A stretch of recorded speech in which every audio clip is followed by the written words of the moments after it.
प्यारे बच्चों, आपका आज की इस वीडियो में मैं फिर से स्वागत करता हूं। आज की वीडियो में मैं आपको हमारी जो बुक है भारत, लोग और अर्थव्यवस्था, उसका जो लेसन है 4 मानव बस्तियां, वो मैं आपके लिए लेकर के आया हूँ इस वीडियो में। और उम्मीद है कि आप इसे भी अच्छी तरह से सुनेंगे। प्यारे बच्चों, मानव बस्तियां, ये जो लेसन है इसके अंदर आपकी जो सेकंड जो बुक है उसमें भी इसी प्रकार का एक लेसन है मानव बस्तियों का, लेकिन ये भारत के संदर्भ में दे रखी है मानव बस्तियाँ। तो मैं इस लेसन को शुरू करता हूँ। प्यारे बच्चों, इसमें इसकी जो इंट्रोडक्शन पर अगर हम जाएं तो मकान जो है, बस्तियाँ जिसे हम मकान जिसे बनाते हैं जिसके अंदर, वो हमारी तीसरी मूलभूत आवश्यकता कहलाती है। रोटी, कपड़ा और मकान, जैसा कि आपने सुना हुआ है। तो तीसरी मूलभूत आवश्यकता है हमारी मकान। भले ही इस कथन में हम मकान को तीसरे स्थान पर रखा है, लेकिन मकान का महत्व कम नहीं हो जाता इससे, क्योंकि मकान हमें सर्दी, गर्मी और बरसात से बचाने के लिए मकान हमारे लिए बहुत ही आवश्यक है। ये मकान कैसा भी हो सकता है, सामान्य सी झोंपड़ियों से लेकर के और एक विशालकाय गगनचुंबी इमारतों तक भी हो सकता है। विकास के सभ्यता के विकास क्रम के अंदर हम झोंपड़ियों से लेकर के आज हमने बड़ी बड़ी इमारतें जो है उनका निर्माण किया है। मनुष्य तो अब तो जो है मनुष्य अंतरिक्ष में भी बस्तियां बनाने का सपना देख रहा है। बस्ती की अगर बात करें, बस्ती क्या है? मकान, जिसे हम घर कहते हैं, एक उसकी बस्ती की एक मूलभूत इकाई है। बस्ती एक छोटी सी इकाई है। मकान एक छोटी सी झोंपड़ी या आलीशान महल भी हो सकता है। घरों के समूह से बस्ती बनती है। बस्ती में 6 से लेकर के 12 तक झोंपड़ियां हो सकती है। यह 10-20 या सैकड़ों घरों का एक गांव भी हो सकता है। बस्तियां छोटे बड़े नगरों के रूप में भी हो सकती है। नगर, महानगर, विराट नगर अथवा विश्व नगरों के रूप में धारण कर सकते हैं। अगर इसकी अभिन्यास की अगर बात करें, प्लान बनाने के साथ किसी मकान का, तो उस मकानों में झोंपड़ियों के समूह को बस्ती कहते हैं। और बस्ती के में रहने के लिए मकान, पशुओं के लिए बाड़े और औजारों, उपकरणों और उत्पादित वस्तुओं को रखने के लिए भंडार गृह और इन ग्रहों को जोड़ने वाली सड़क इत्यादि शामिल होती है बस्ती। बस्तियों के प्रकारों की अगर हम बात करें तो बस्तियों की प्रकार जो है वो 7 प्रकार बांट रखे हैं। पहला है व्यवसाय के आधार पर, यानी कि ग्रामीण बस्तियों में रहने वाले लोगों की जो व्यवसाय है, वो जो है वहाँ पर उसका व्यवसाय कैसा होता है? प्राथमिक व्यवसाय के अंदर लगे होते हैं वहाँ के लोग, प्राथमिक व्यवसाय के अंदर। जबकि नगर के अंदर जो रहते हैं वो द्वितीयक, तृतीयक और चतुर्थक व्यवसाय के अंदर लगे होते हैं। प्राथमिक व्यवसाय बच्चों, मैंने आपको बताया हुआ है पहले भी, कि जिसमें कृषि, खनन, मत्स्य इत्यादि कार्यक्रम आदि क्रियाकलाप जो है शामिल होते हैं। और द्वितीयक के अंदर जितने भी प्रकार के उद्योग हैं वो शामिल हैं। तृतीयक में सेवाएं, चतुर्थक में उच्च स्तर की बौद्धिक सेवाएं जो है वो शामिल होती है। नेक्स्ट है आकार। ग्रामीण बस्तियां छोटी होती है, इनमें घरों की संख्या कम होती है, जबकि नगरीय बस्तियां बड़ी होती है। कुछ नगर तो विशाल क्षेत्र में फैले होते हैं, इनमें हजारों लाखों घर होते हैं। कोलकाता और दिल्ली ऐसे ही महानगर हैं। थर्ड पर हम बात करें जनसंख्या के आधार पर बस्तियों के प्रकार, कि ग्रामीण बस्तियां ऐसी होती है जहां कम लोग रहते हैं, जहां मतलब 5,000 से कम इनकी जनसंख्या होनी चाहिए ग्रामीण बस्तियों के अंदर। अगर पालन पोषण की बात करें तो ग्रामीण बस्तियों की जो है बड़ी जनसंख्या में पालन पोषण नहीं कर पाती, जनसंख्या यहाँ कम रहती है। जबकि नगरीय बस्तियों में जो है रोजगार के अवसर अधिक होते हैं और बड़ी संख्या का पालन पोषण कर सकती हैं ये। जनसंख्या अगर घनत्व की बात करें तो ग्रामीण बस्तियों में जनसंख्या घनत्व कम पाया जाता है, जबकि नगरीय बस्तियों में जनसंख्या घनत्व अधिक पाया जाता है। नगरीय बस्तियों में 1 हेक्टेयर भूमि पर हजारों लोग रहते हैं। इनमें कम से कम जन्नत व 400 व्यक्ति प्रति वर्ग किलोमीटर पाया जाता है। सॉरी, ये मिस्टेक है यहाँ। कम से कम जो है ये कह रहा है 400 व्यक्ति प्रति वर्ग किलोमीटर यहाँ जनसंख्या घनत्व पाया जाता है। ये शब्द सही कर लेना बच्चों, घनत्व है यहाँ पर। नेक्स्ट है 6 आधुनिक सुविधाएं। ग्रामीण बस्तियों में टेलीफोन, तार, अस्पताल, बिजली जैसी सुविधाएं बहुत कम होती है, जबकि नगरीय बस्तियों में ऐसी सुविधाएं खूब होती है। और सामाजिक संबंध, गांव के लोग बाहर आना जाना कम होता है, इसीलिए उनके आपसी संबंध घनिष्ठ होते हैं, प्राय एक दूसरे से वो जुड़े होते हैं, एक दूसरे को जानते हैं, एक दूसरे के सुख दुख में साथ निभाते हैं। जबकि नगर के अंदर जो रहने वाले लोग हैं उनका जीवन जो है बड़ा जटिल होता है और आपसी संबंध केवल औपचारिक ही रह जाते हैं यहाँ पर। अगर हम ग्रामीण बस्तियों के प्रकारों की बात करें तो ग्रामीण बस्ती जो है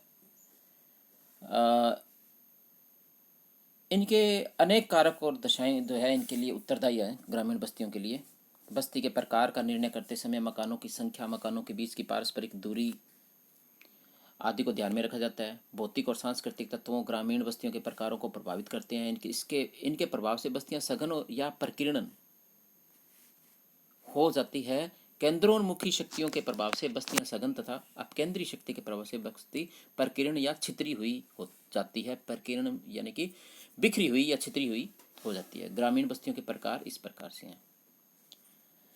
तो ग्रामीण बस्तियों के जो है प्रकारों की यहाँ बात चल रही है। तो भौतिक लक्षणों के अंदर जैसे भूभाग की प्रकृति, ऊंचाई, जलवायु और जल की उपलब्धता इत्यादि जो है ग्रामीण बस्तियों को प्रभावित करते हैं। इसके अलावा जो है सांस्कृतिक तत्व जिसमें मानव जातीय कारक शामिल है, जाति धर्म, ये भी बहुत ज़्यादा जो है ग्रामीण बस्तियों के प्रकार को प्रभावित करती है। साथ में सुरक्षा से संबंधित कारक चोरी, डकैती इत्यादि से सुरक्षा करते हैं। वृहद तौर पर भारत की ग्रामीण बस्तियों को 4 वर्गों में इसके अंदर जो है वो रखा गया है। पहला है गुच्छित बस्तियाँ। प्यारे बच्चों, ये जो आप डायग्राम देख पा रहे हो गुच्छित बस्तियों का, इसमें खेत दिखा रखे हैं, उपजाऊ मैदान है, एक तरफ खेत है, यानी कि आसपास चारों तरफ खेत होता है। उपजाऊ मैदान के अंदर यहाँ पर जो है ज़्यादा से ज़्यादा लोग खेती बाड़ी करते हैं, लोग ज़्यादा रहते हैं यहाँ पर। बस्तियाँ यहाँ की मिट्टी उपजाऊ है। बस्तियाँ यहाँ जो है कई प्रकार की हो सकती है, कई आकार आकार के हो सकती है। कई प्रकार के आकार जैसे कि आयताकार, अरीय, रेखीय, कई आकार बस्तियों के जो है वो हम आगे पढ़ेंगे, आगे के जो लेसन आएंगे उसमें पढ़ेंगे। गुच्छित बस्तियां यानी कि एक साथ मकान चिपके होते हैं, एक दूसरे के गुच्छों के रूप में होते हैं। ऐसी बस्तियां जो है ज़्यादातर जो उपजाऊ जलोढ़ मैदान है या उत्तर भाग, जैसे भारत के उत्तर पूर्वी मैदानी भाग है, वहाँ पर इन क्षेत्रों में जो है गुच्छित बस्तियां जो है ज़्यादातर पाई जाती है। कई बार लोग सुरक्षा अथवा जो प्रतिरक्षा कारणों से जो है इस प्रकार के गांवों में रहते हैं। जैसे कि मध्य भारत के बुंदेलखंड प्रदेश और नागालैंड में इस प्रकार के लोग जो है वो ग्रामीण बस्तियां जो है गुच्छित प्रकार की बनाई जाती है। सेकंड आती है आपकी प्रकार अर्धगुच्छित बस्तियां। बच्चों, अर्धगुच्छित बस्तियां आप जैसा कि डायग्राम में देख पा रहे हैं, ये बिखरी हुई होती है, थोड़ी विखंडित हो जाती है। गुच्छित बस्तियों में से कुछ अलग अलग पार्ट निकल जाते हैं। मतलब एक साथ नहीं है, इनमें से कुछ अलग अलग घर जो है वो अलग अलग बस जाते हैं, थोड़े थोड़े गुच्छों के रूप में। जैसे इसके अंदर क्या होता है कि जैसे बड़े जमींदार या ऊंची जाति के लोग जो हैं वो गांव के मध्य भाग के अंदर, और जो निम्न तबके के लोग हैं वो गांव के जो निम्न कार्य करते हैं वो गांव के जो है बाहरी साइड के अंदर जो है जा कर के बस जाते हैं। यानी अलग अलग उनका जो है मोहल्ला, अलग अलग जो है मकान जो है उनके बन जाते हैं। इस प्रकार के जो है मकान बस्तियां जो है राजस्थान, गुजरात इत्यादि कई राज्यों में जो है पाई जाती हैं अर्धगुच्छित बस्तियां। नेक्स्ट है इसके अंदर, वो है पल्ली बस्तियां। पल्ली बस्तियां जिसे इंग्लिश में जो है हैमलेटेड सेटलमेंट्स भी कहा जाता है। ये गांवों के अंदर जो है अपने जैसे ढाणियाँ हैं, उनको भी ये पल्ली बस्तियां ही उन्हीं का एक स्वरूप है। इन्हें जो है स्थानीय स्तर पर इनके कई नाम हैं, जैसे पान्ना भी कहते हैं, इसे पाड़ा भी कहते हैं, पाली भी कहते हैं, नगला भी कहते हैं, ढाणी भी कहते हैं। यानी कि गांव के अंदर ऐसे गुच्छित बस्तियों में से इस तरह के कुछ जो है बस्तियां निकल करके दूर खेतों की तरफ बस जाते हैं। अपने खेतों के पास ही जा कर के मकान बना लेते हैं, वो बस्तियां बना लेते हैं। और इसमें एक ढाणी के अंदर मतलब 5, 7, 10 इत्यादि घर हो सकते हैं। ठीक है, इस प्रकार जो है वो जो मतलब दुर्गम क्षेत्र है वहाँ इस प्रकार का जो है मतलब पल्ली बस्तियाँ जो है देखने को मिलती हैं। नेक्स्ट है प्रक्षिप्त या एकाकी बस्तियाँ। ये एक एक बस्तियाँ होती है, एक एक घर, एक एक अलग अलग बनाई होती है, और ये भी दुर्गम क्षेत्रों के अंदर ही बनाई जाती है। पर्वतीय क्षेत्रों के अंदर इस प्रकार से जो है देखने को मिलता है। पहाड़ी क्षेत्रों पर इस प्रकार से देखने को मिलता है कि एक एक घर जो है बना हुआ है, एक एक बस्ती जो है वो बनी हुई है अलग अलग प्रक्षिप्त या एकाकी बस्तियां कहते हैं इन्हें। ये मेघालय, उत्तरांचल, हिमाचल प्रदेश और केरल के अनेक भागों में इस प्रकार की बस्तियां जो है वो पाई जाती हैं। अब आता है नगरीय बस्तियां। नगरीय बस्तियां ग्रामीण बस्तियों के विपरीत नगरीय बस्तियां सामान्यतः सहत और विशाल आकार की होती है। ये बस्तियां अनेक प्रकार के कृषि, अकृषि, आर्थिक क्षेत्र और प्रशासकीय कार्यों में संलग्न होती है। नगर अपने चारों ओर के क्षेत्रों से प्रक्रियात्मक रूप से जो है वो जुड़ा होता है, अतः वस्तुओं और सेवाओं के विनिमय कई बार प्रत्यक्ष रूप से, कई बार मंडी, शहरों और नगरों की श्रृंखला के माध्यम से भी संपन्न होता है। इस प्रकार नगर जो है गांव से प्रत्यक्ष और अप्रत्यक्ष दोनों से जुड़े होते हैं, परस्पर जुड़े होते हैं। नेक्स्ट ये कह रहा है कि भारत में नगरों का विकास। भारत में नगरों का विकास जो है प्रागैतिहासिक काल से प्रारंभ हुआ और विभिन्न युगों में उनके विकास के आधार पर भारतीय नगरों को इस प्रकार वर्गीकृत किया जा सकता है। ये कह रहे हैं कि शुरू में जो है प्रागैतिहासिक काल से लेकर के वर्तमान काल तक ये भारतीय नगरों के विकास में काफ़ी ज़्यादा परिवर्तन जो है देखने को मिला है। अगर हम बात करें विकास के आधार पर भारतीय नगरों की, तो 3 प्रकार के भारत के अंदर जो है इस प्रकार के नगर पाए जाते हैं। प्राचीन नगर, मध्यकालीन नगर और आधुनिक नगर। ये 3 प्रकार के नगर है। प्राचीन नगर भारत में 2000 से अधिक वर्षों की ऐतिहासिक पृष्ठभूमि के अनेक नगर हैं जो 2000 साल पहले के बने हुए नगर बसे हुए हैं। इनमें अधिकांश का विकास धार्मिक और सांस्कृतिक केंद्रों के रूप में हुआ है। इनमें जैसे कि एग्जाम्पल के तौर पर वाराणसी, मैं फिलहाल करवा रहा हूँ आपको प्राचीन नगर। इनमें जैसे कि है वाराणसी, पाटलिपुत्र, मदुरई, प्रयाग जिसे इलाहाबाद के नाम से जाना जाता है, इत्यादि प्राचीन नगर है। सेकंड है इसके अंदर वो है मध्यकालीन नगर। मध्यकालीन नगर वर्तमान के लगभग 100 नगरों का इतिहास मध्यकाल से संबंधित है। इनमें अधिकांश का विकास जो है रजवाड़ों और राज्य मुख्यालयों के रूप में हुआ था। ये जैसे कि किला नगर भी कहलाता है, जिनके निम्न प्राचीन नगरों के खंडरों पर हुआ है, जिनका निर्माण जो है प्राचीन नगरों के खंडरों पर हुआ है। ऐसे नगर हैं जैसे हैदराबाद, जयपुर, जोधपुर, लखनऊ, आगरा, नागपुर इत्यादि के ऐसे नगर हैं जो मध्यकालीन नगर कहलाते हैं। थर्ड आता है विकास के आधार पर ही, वो है आधुनिक नगर। आधुनिक नगर, इन नगरों का विकास जो है यूरोपियों ने और अंग्रेज़ों ने जो है इन नगरों का विकास किया, और ये नगर जो है तटीय स्थानों पर अपने पैर जमाते हुए उन्होंने सर्वप्रथम सूरत, दमन, गोवा, पांडिचेरी इत्यादि जैसे व्यापारिक पत्तन विकसित किए। अंग्रेज़ों ने बाद में 3 मुख्य नगरों मुंबई, चेन्नई और कोलकाता का भी जो है विकास किया। इस प्रकार की जो है ये अंग्रेजी शैली में निर्माण किया गया है इन नगरों का, ये आधुनिक नगर जो है वो कहलाते हैं। इसके बाद जो है हम बात करें सेकंड नंबर पर, वो है जनसंख्या के आकार के आधार पर नगरों का वर्गीकरण। फर्स्ट इसमें दे रखा है वो है नगर। नगर जो है,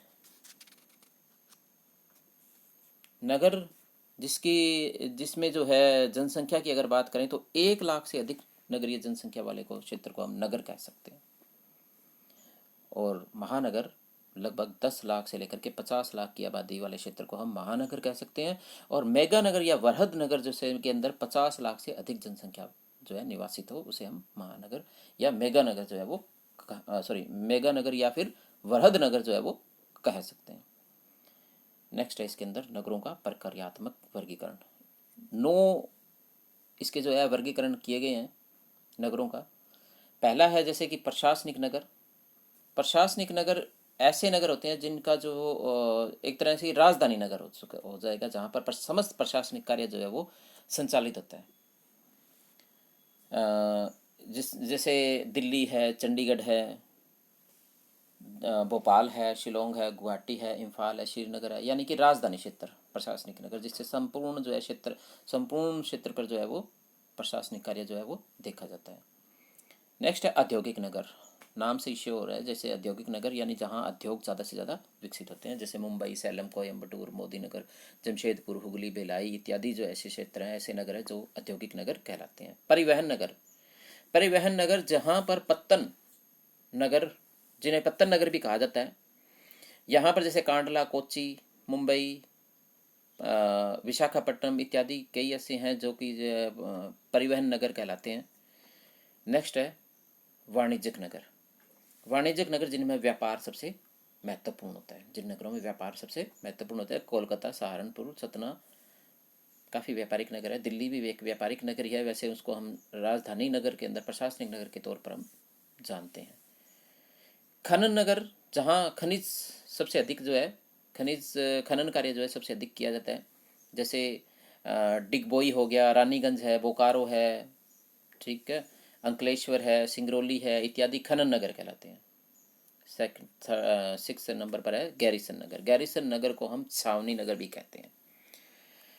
छावनी नगर जिस तरह सेनाओं ने जो है, हमारी सेनाओं ने जहाँ छावनियाँ बना रखी है उसे गैरिसन नगर भी कहते हैं। जिस तरह अम्बाला है, जालंधर है, महू है, उधमपुर है इत्यादि कई ऐसे गैरिसन नगर हमारे देश में हैं। 7वें नंबर पर धार्मिक और सांस्कृतिक नगर, जिनका धार्मिक महत्व या सांस्कृतिक महत्व जो है अधिक है। जिस तरह हरिद्वार है, उज्जैन है, कुरुक्षेत्र है, अजमेर है, पुष्कर है, तिरुपति है, अमृतसर, वाराणसी इत्यादि धार्मिक सांस्कृतिक नगर कहलाते हैं। शैक्षिक नगर, वर्तमान में हमारे देश में बहुत सारे ऐसे नगर हैं जो शिक्षा के तौर पर अब आगे पहचाने जाने लगे हैं। जैसे कोटा है, रुड़की है इत्यादि कई ऐसे शहर हैं। अलीगढ़, पिलानी, इलाहाबाद ऐसे शहर हैं जो शैक्षिक नगर के रूप में पहचाने जाते हैं। 9वें नंबर पर है पर्यटन नगर। पर्यटन नगर जिसमें पर्यटकों की संख्या सबसे अधिक होती है, यानी लोग घूमने जाते हैं खास तौर पर। जिस तरह शिमला है, कुल्लू है, मनाली है, पंचमढ़ी है, जोधपुर है, जैसलमेर है, ऊटी है, माउंट आबू है, ये सारे के सारे नगर जो है पर्यटन नगर कहलाते हैं। तो प्यारे बच्चों, मैं एक छोटी सी वीडियो आपके सामने लेकर के आया था बहुत ही कम समय के लिए, और उम्मीद है कि आप इन सब को जो है इनको अच्छी तरह से पढ़ोगे, समझोगे। तो मैं नेक्स्ट जो है लेसन जल्दी आपके लिए लेके आऊँगा। थैंक यू, धन्यवाद।